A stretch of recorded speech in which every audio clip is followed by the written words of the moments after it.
नमस्ते सर्वेभ्यः ज्ञानस्य यात्रायां स्वागतम। Welcome to the journey of knowledge with Vaidik scientist.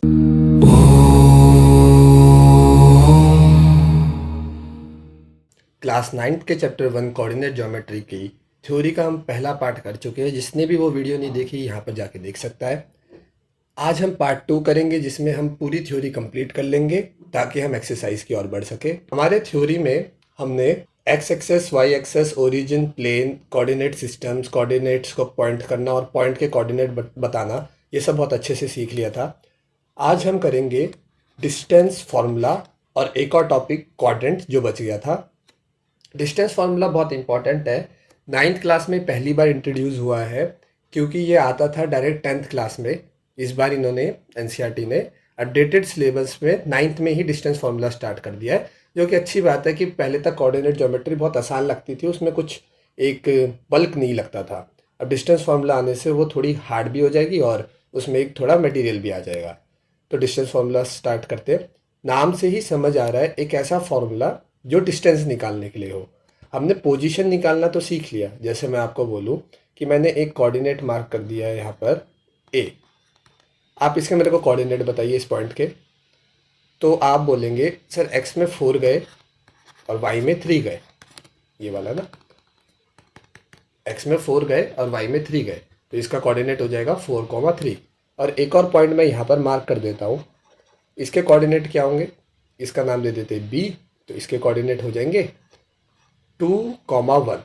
ठीक है, 2,1 छोटा सा लिख दिया हमने, 2,1। अब ये 2 पॉइंट है। अब ये एक पॉइंट है आपके पार्क में बी और एक पॉइंट है आपके पार्क में ए। अब यहाँ ए पॉइंट से बी पॉइंट में जाने में या फिर बी पॉइंट से ए पॉइंट में जाने में आपको कितनी दूरी तय करनी पड़ेगी वो निकालनी है। तो मतलब आप कैसे जाएंगे, यहाँ से यहाँ तक, यही होता है सबसे शॉर्टेस्ट पाथ। तो इस पाथ की डिस्टेंस कैसे निकालेंगे, उसके लिए हमारा डिस्टेंस फार्मूला आता है। अब मेरे पास एक ऑप्शन है कि मैं डायरेक्ट आपको ये फार्मूला ऐसे लिख दूँ और बोल दो कि x2 में x वाला डाल दीजिए, y2 में y वाला डाल दीजिए, और मेरा मन बिल्कुल नहीं मानेगा आपको ऐसे करवाने का। फॉर्मूला रटवाना मेरा कोई भी उद्देश्य नहीं है। मैं चाहता हूँ कि मेरा हर स्टूडेंट मैथ्स को बिल्कुल डीप हार्टेडली याद ना करे, समझे, ताकि उसको कभी भी मैथ्स से डर ना लगे। तो हम इसका फॉर्मूला खुद से डिराइव करते कि कैसे आता है। और उसके लिए हमने जब ट्रिब्यूट दिया था पिछले वीडियो में हमारे मैथमेटिशियंस को, तो उसमें हमने 2 मैथमेटिशियन का जिक्र किया था। एक को तो हम बहुत अच्छे से जानते हैं और दूसरे को हम भूल गए थे।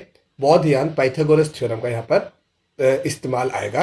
तो इस वीडियो के लिए प्री रिक्वेस्ट है कि आपको बहुत पाइथागोरस थ्योरम आना चाहिए।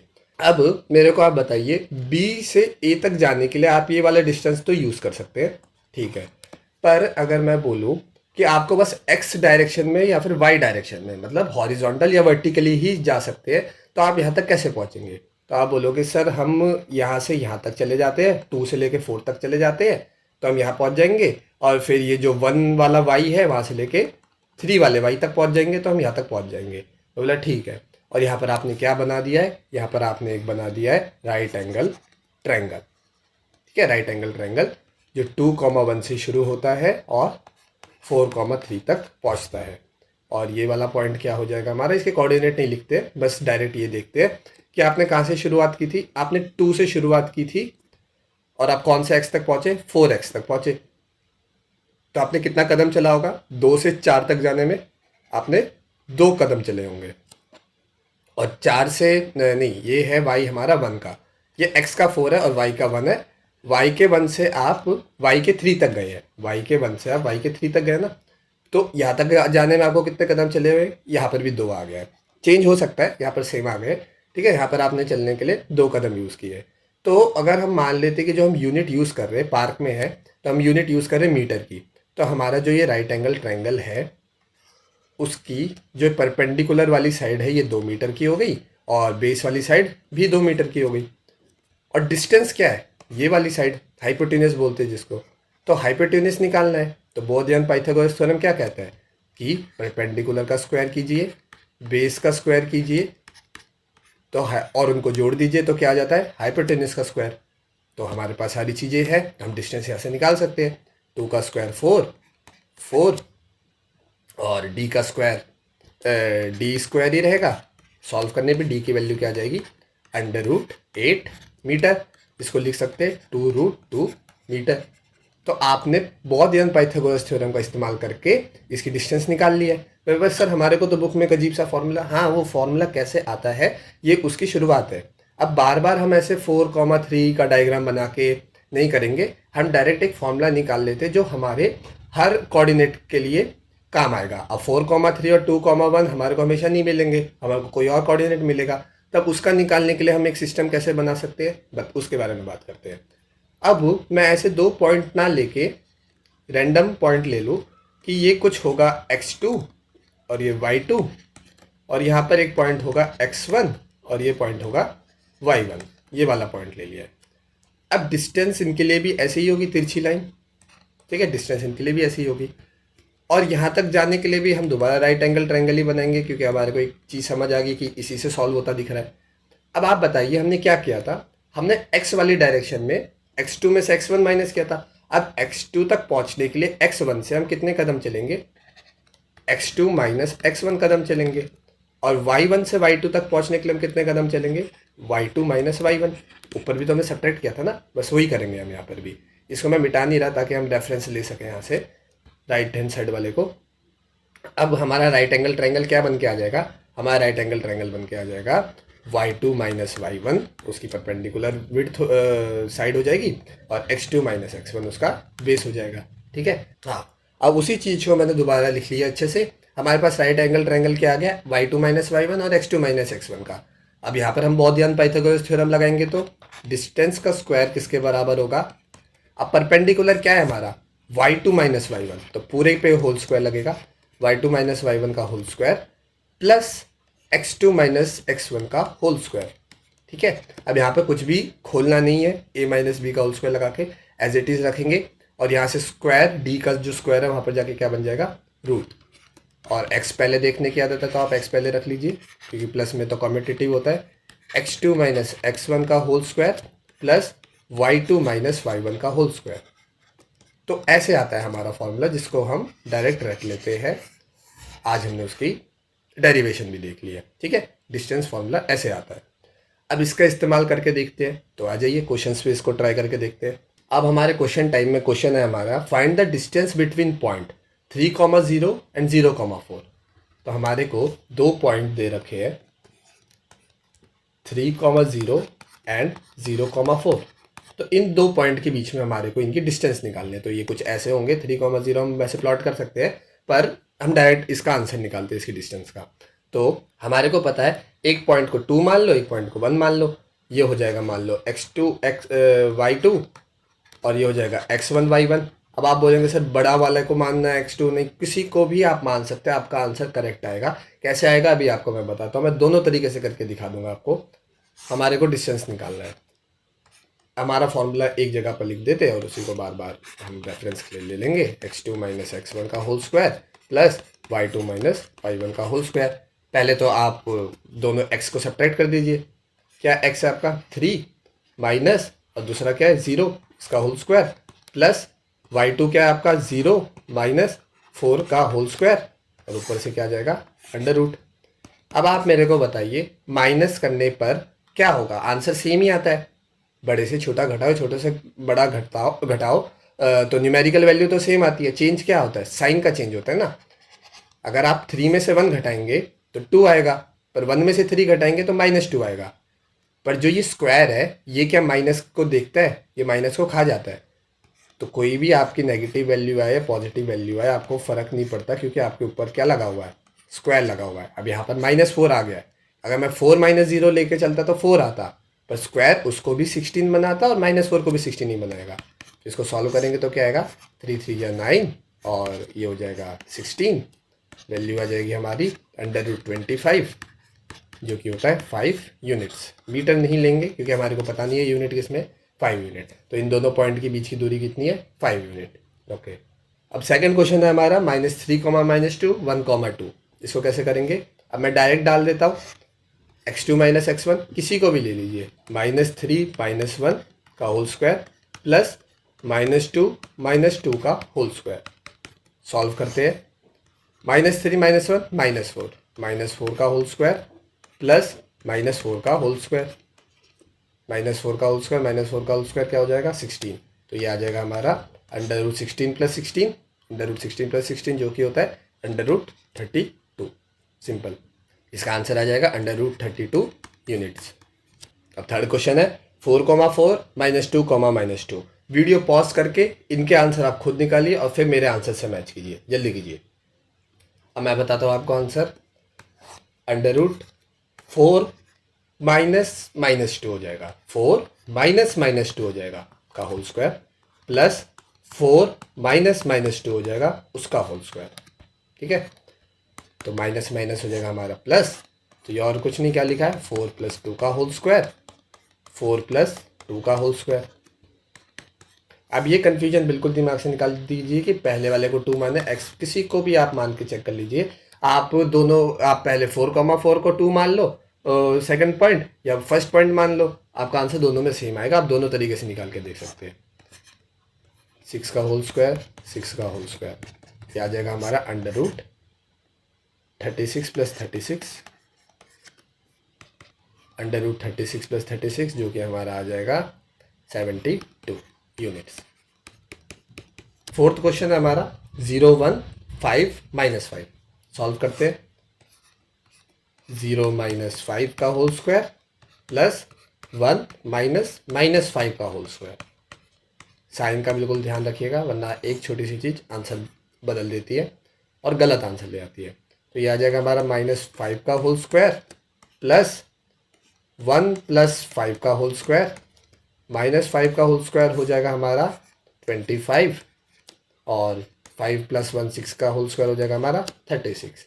तो यहाँ से हमारा आंसर आ जाएगा √61 यूनिट्स। सिंपल, हमने फर्स्ट क्वेश्चन के चारों पार्ट कंप्लीट कर लिए। अब सेकंड क्वेश्चन पे आते हैं, जो कि एक अच्छा क्वेश्चन है। सेकंड क्वेश्चन हमारा कह रहा है find the perimeter of the following triangle. हमारे को एक ट्रायंगल दे रखा है ABC, जिसके 3 कोऑर्डिनेट दे रखे हैं। इसकी पोजीशन पे मत जाइए, इसको हमने मान लीजिए जैसे 3 पॉइंट लेके एक ट्रायंगल, उनके पॉइंट्स को ज्वाइन करके बना दिया है। पेरीमीटर कैसे निकालेंगे? पेरीमीटर होता है सम ऑफ ऑल साइड्स। तो इस साइड का डिस्टेंस निकालेंगे, इस साइड का डिस्टेंस निकालेंगे, इस साइड का डिस्टेंस निकालेंगे और तीनों को जोड़ देंगे। सॉल्व करते हैं। अब इस क्वेश्चन की हिंट मैंने आपको दे दी है, तो इस क्वेश्चन को आप अपने एंड पे ट्राई कीजिए और फिर मेरे आंसर से अपना आंसर मैच कीजिए। अब मैं इसको सॉल्व करता हूँ। हमारे पास 3 पॉइंट है ABC।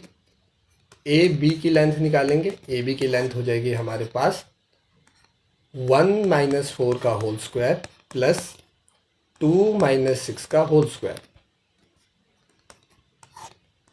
1 - 4 होगा -3 और -3 का होल स्क्वायर 9। अब थोड़ा फास्टली करेंगे। 2 - 4 का होगा -4 और 4 का होगा होल स्क्वायर 16। 16 + 9 25, 25 का रूट 5 यूनिट्स। कई स्टेप मैंने स्किप कर दिए बीच में, इससे कैलकुलेशन फास्ट हो जाती है। ठीक है, क्योंकि पीछे मैंने बहुत अच्छे से एक्सप्लेन कर दिया आपको कैसे करना है। आप उसको यहाँ पर वैसे ही अप्लाई करके अपनी कैलकुलेशंस को भी फास्ट कर सकते हैं। तो AB की लेंथ आ गई हमारी 5 यूनिट। अब BC की निकालते हैं। BC की यूनिट हो जाएगी हमारी, BC की लेंथ हो जाएगी हमारी 4 - 6 का होल स्क्वायर प्लस 6 - 3 का होल स्क्वायर। सॉल्व करने पे हमारे पास आएगा 4 - 6 2, 2 का होल स्क्वायर 4, 6 - 3 3, 3 का होल स्क्वायर 9। ये आ जाएगा हमारा √13। अब ये देखने में अजीब लग रहा है पर कोई बात नहीं, सॉल्व करते आगे। √13। अब AC हो जाएगा 6 - 1 का होल स्क्वायर प्लस 3 - 2 का होल स्क्वायर, और ये आ जाएगा 5 का होल स्क्वायर 25 और 1 का होल स्क्वायर 1, √26 यूनिट। ठीक है, अब इसका हमारे को निकालना है पेरीमीटर। तो पेरीमीटर हो जाएगा तीनों का सम, तीनों को जोड़ देंगे 5 + √13 प्लस √26। अब ये तीनों अलग अलग क्वांटिटीज़ है, इरेशनल और रैशनल, और इरेशनल भी अलग अलग टाइप की है। तो अगर ये जुड़ते नहीं है तो आप इनको ऐसे में ही छोड़ दीजिए और ये आपका पेरीमीटर आ जाएगा। क्वेश्चन हमेशा जरूरी नहीं कि अच्छी वैल्यूज़ दे। ये मेरा खुद का बना क्वेश्चन था तो इसमें वैल्यूज़ थोड़ी अजीब व गरीब सी आ गई है, वरना कई बार ऐसे आंसर आएंगे जो सॉल्व हो जाएंगे, जिनके अंडर रूट आप सॉल्व कर सकते हैं। √13 और √26 ये रैशनल नंबर है, सॉल्व नहीं हो सकते। तो इनको हम इतने पे छोड़ के ये हमारा पेरीमीटर है। ओके, हमने डिस्टेंस फार्मूला को बहुत अच्छे से समझ लिया। मेरे को उम्मीद है कि आपको डिस्टेंस फार्मूला बहुत अच्छे से समझ आ गया होगा। अगर आपको कोई भी डाउट है डिस्टेंस फार्मूला से रिगार्डिंग, आप कमेंट सेक्शन में पूछ सकते हैं। मैं नेक्स्ट वीडियो में या कमेंट सेक्शन में आपके डाउट्स क्लियर करने की पूरी कोशिश करूंगा। अब लास्ट टॉपिक पे बढ़ते हैं, जो कि हमारा क्वाड्रेंट्स है। क्वाड्रेंट एक बहुत ही आसान टॉपिक है। यह हमारा कार्टेशियन प्लेन है, x and y. Cartesian plane में हमारे को पता है एक्स का ये वाला हिस्सा होता है पॉजिटिव, वाई का ये वाला हिस्सा होता है पॉजिटिव, वाई एक्स का ये वाला हिस्सा होता है नेगेटिव और ये वाला हिस्सा होता है नेगेटिव। अब आप देख सकते हैं कि पूरे प्लेन को, पूरे पेपर को ये दो लाइन 4 बराबर टुकड़ों में बांटती है। एक ये टुकड़ा, एक ये टुकड़ा, एक ये टुकड़ा और एक ये टुकड़ा। ठीक है, 4 टुकड़ों में इसने बांटा। इन्हीं टुकड़ों को बोलते हैं क्वाड्रेंट। क्वाड्रेंट मतलब क्वाड होता है 4 और एंड उसका एक पार्ट, 4 हिस्सों का एक पार्ट। तो ये हो गया हमारा क्वाड्रेंट। ये एक क्वाड्रेंट है, ये एक क्वाड्रेंट है, ये एक क्वाड्रेंट है और ये हमारा फोर्थ क्वाड्रेंट है। अब इसके नंबरिंग भी दी जाती है। अब इनको हम कैसे बताएंगे कि कौन से क्वाड्रेंट की बात करें, तो हमेशा याद रखिए यहाँ से नंबरिंग शुरू होती है। ये हमारा फर्स्ट क्वाड्रेंट है, ये हमारा सेकंड क्वाड्रेंट है, ये हमारा थर्ड क्वाड्रेंट है और ये हमारा फोर्थ क्वाड्रेंट है। एंटी क्लॉकवाइज हम इसका नंबरिंग देते हैं, एंटी क्लॉकवाइज ऐसे। ठीक है, एंटी क्लॉकवाइज हमने इसकी नंबरिंग दे दी। तो हमसे ये पूछा जाता है कि आप बताइए कौन सा पॉइंट कौन से क्वाड्रेंट में लाई करेगा। अब फर्स्ट क्वाड्रेंट में हम देख सकते हैं कि दोनों चीज़ें क्या होंगी, एक्स भी पॉजिटिव होगा और वाई भी पॉजिटिव होगा। सेकंड रटने की जरूरत नहीं है, ये आप बस अपने एक्सपीरियंस से बता सकते हैं। जो आप इतनी बार अपना कार्टेशियन प्लेन देखेंगे, पॉइंट प्लॉट करेंगे, आपको खुद ही समझ आ जाएगा। और सेकंड क्वाड्रेंट में एक्स नेगेटिव होता है और वाई पॉजिटिव होता है। थर्ड क्वाड्रेंट में दोनों ही नेगेटिव होते हैं और फोर्थ क्वाड्रेंट में एक्स पॉजिटिव है और वाई नेगेटिव है। अब कोई भी रैंडम पॉइंट में लूँ, जैसे 0,0 कौन से क्वाड्रेंट में आता है, किसी भी क्वाड्रेंट में नहीं आता, ओरिजिन है। पर अगर मैं ये बोलूँ हाँ 0,3 कौन से क्वाड्रेंट में आता है, किसी क्वाड्रेंट में नहीं आता, ये आता है हमारा वाई एक्सेस पे। ठीक है, तो ये तो हो गए फालतू के सवाल, पर पता होने चाहिए। और अगर मैं ये बोलूँ 4,-3, ये रटने की बिल्कुल ज़रूरत नहीं है, खुद दिमाग में बनाइए या फिर प्लॉट करके देख लीजिए। 4 होगा पॉजिटिव एक्स एक्सेस, ठीक है, यहाँ की साइड में, और फिर वाई होगा माइनस, तो नीचे की साइड में, ठीक है, नीचे की साइड में, तो ये आ जाएगा हमारा फोर्थ क्वाड्रेंट। ठीक है, फोर्थ क्वाड्रेंट याद करने की जरूरत नहीं है, दिमाग में बनाइए। 4 गए हम पॉजिटिव में, ठीक है, और वाई गए हम नेगेटिव में, तो कहाँ पर पहुँचेंगे हम, फोर्थ क्वाड्रेंट में पहुँचेंगे। ओके, अब जैसे यहीं पर ही -3,4 होता, तो आप बोले ठीक है एक्स में पीछे जाएंगे और 4 ऊपर जाएंगे, तो ये हम पहुँच जाएंगे फर्स्ट सेकंड क्वाड्रेंट में। ये हो गया हमारा सेकंड क्वाड्रेंट। ठीक है, बहुत ही आसान टॉपिक था। 4 क्वाड्रेंट होते हैं, उनके साइंस होते हैं, हमारे को कुछ पॉइंट मिल जाएंगे और बोल दिया जाएगा कि इन पॉइंट का क्वाड्रेंट बताइए कि कौन से क्वाड्रेंट में लाई करते हैं। ओके, हमारी पूरी थ्योरी कंप्लीट हो गई है। हमने 2 वीडियोस के अंदर पूरी थ्योरी कंप्लीट की। जिसने वीडियो एंड तक देखी और पहली वाली नहीं देखी, वो बहुत बड़ा पोर्शन मिस कर रहा है। जाके पहले उस वीडियो को देखिए और इसके बाद फिर हम स्टार्ट करेंगे हमारी एक्सरसाइज। उम्मीद है मेरे को आपको ये वीडियो अच्छी लगी होगी। कोई भी डाउट है तो आप कमेंट सेक्शन में बताइए। वीडियो कैसी लगी वो भी कमेंट सेक्शन में बताइए। अगर वीडियो अच्छी लगी है तो लाइक कीजिए, चैनल को सब्सक्राइब कीजिए। Till then, bye bye.